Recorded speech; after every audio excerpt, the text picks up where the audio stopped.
বাংলাদেশের ইতিহাসের অন্যতম জঘন্যতম একটি হত্যাকাণ্ড ছিল মেজর সিনহা হত্যাকাণ্ড, যেটা যে কোনো সমাজের সভ্যতাকে প্রশ্নবিদ্ধ করে।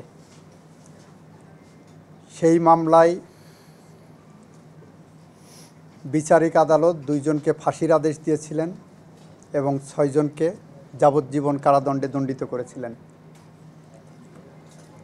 ফাঁসির আদেশ যেহেতু দিয়েছেন, আইনের বিধান মতে ডেথ রেফারেন্স হিসাবে এটা সুপ্রিম কোর্টে আসে।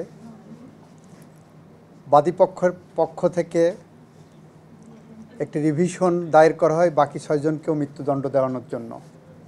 রাষ্ট্রপক্ষ থেকে কোনো আপিল করা হয়নি। আসামিরা সবাই আপিল দায়ের করেছিলেন। ফলে ডেথ রেফারেন্স, বাদীপক্ষের রিভিশন এবং আসামিদের আপিল একসাথে শুনানি শেষ করে মহামান্য হাইকোর্ট বিভাগ আজকে নিম্ন আদালতের বিচারিক আদালতে রায় বহাল রেখেছেন। অর্থাৎ 2 জনের ফাঁসি এবং 6 জনের যাবজ্জীবন জেল এটি বহাল রেখেছেন। আদালতে আমাদের গতদিনে যে সাবমিশন দিয়েছিলাম, সেই সাবমিশনে আমরা এটা বলেছিলাম, মেজর সিনহা তার জীবন দিয়ে আরও অগণিত মানুষের জীবন রক্ষা করে গেছে এই মানুষরূপী প্রদীপ লিয়াকতদের হাত থেকে। আমরা বলেছিলাম, মেজর সিনহার যদি ন্যায় বিচার না হয়, রাষ্ট্র যদি মেজর সিনহা হত্যাকাণ্ডের ন্যায় বিচার করতে ব্যর্থ হয়, তাহলে কবি হেলাল হাফিজের মতো আমরা তার ভাষায় উত্তর পুরুষের ভীরুকা পুরুষের উপমা হয়ে রয়ে যাব। আমরা বলেছিলাম, এই বিচার প্রক্রিয়ায় রাষ্ট্রপক্ষ এতটাই তৎপর যে আগামী প্রজন্মের জন্য, সুকান্তের ভাষায় আগামী প্রজন্মের জন্য বাসযোগ্য করে গড়ে তুলে রাখার জন্য এই বিচারটা প্রয়োজন এবং এই শাস্তিটা বহাল রাখা প্রয়োজন। এখানে আপনাদের মাধ্যমে গোটা দেশবাসীকে জানাতে চাই, এই মামলায় আসামি পক্ষ একটি অ্যালিবাই নিয়েছিল। সেটা হলো মেজর সিনহা তাদেরকে গুলি করার জন্য উদ্যত হয়েছেন, সেই কারণে আত্মরক্ষার্থে লিয়াকত তাকে গুলি করে হত্যা করেছে।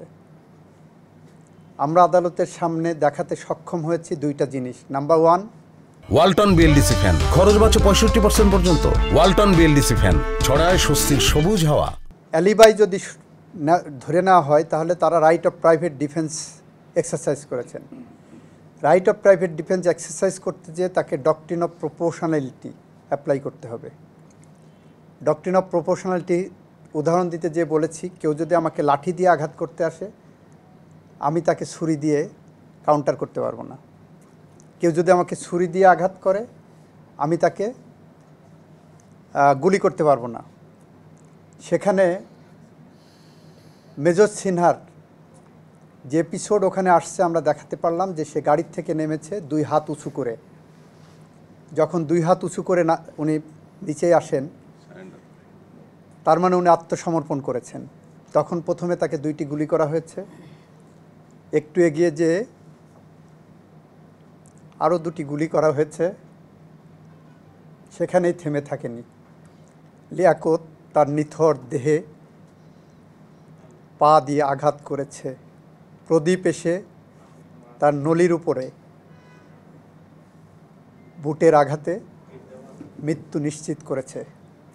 এই নির্মম হত্যাকাণ্ডের বিচার যদি বাংলাদেশের মাটিতে আমরা না করতে পারি, তাহলে এই বাংলাদেশ তার সভ্যতার ইতিহাসে একটি প্রশ্নবোধক চিহ্ন হয়ে থাকবে। আমরা রাষ্ট্রের পক্ষ থেকে মনে করি আমরা আমাদের দায়িত্ব যথাযথভাবে পালন করতে পেরেছি। আমরা মনে করি মেজর সিনহা তার জীবন দিয়ে যত মানুষের জীবন রক্ষা করে গেছেন, তাদের প্রতিটি নিঃশ্বাস তার আত্মার শান্তি মাগফিরাত কামনা করবে। আমরা মনে করি মেজর সিনহার যারা সতীর্থ সহকর্মী, বিশেষ করে সেনাবাহিনীর যে সমস্ত কর্মকর্তারা মেজর সিনহার বিচারের জন্য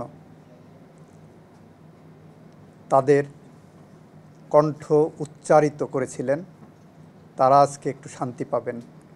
কিছুটা হলেও হয়তো মেজর সিনহার শূন্যতা পূরণ হবে না, বাট তারা মনে করবেন তাদের কণ্ঠে যে প্রতিবাদ উঠে এসেছিল সেই প্রতিবাদ একটি ভাষা পেয়েছে, একটি ন্যায় বিচার পেয়েছে। মেজর সিনহার আত্মার শান্তির জন্য তাদের এটার থেকে বড় কোনো ইবাদত হতে পারে না। সবাইকে ধন্যবাদ।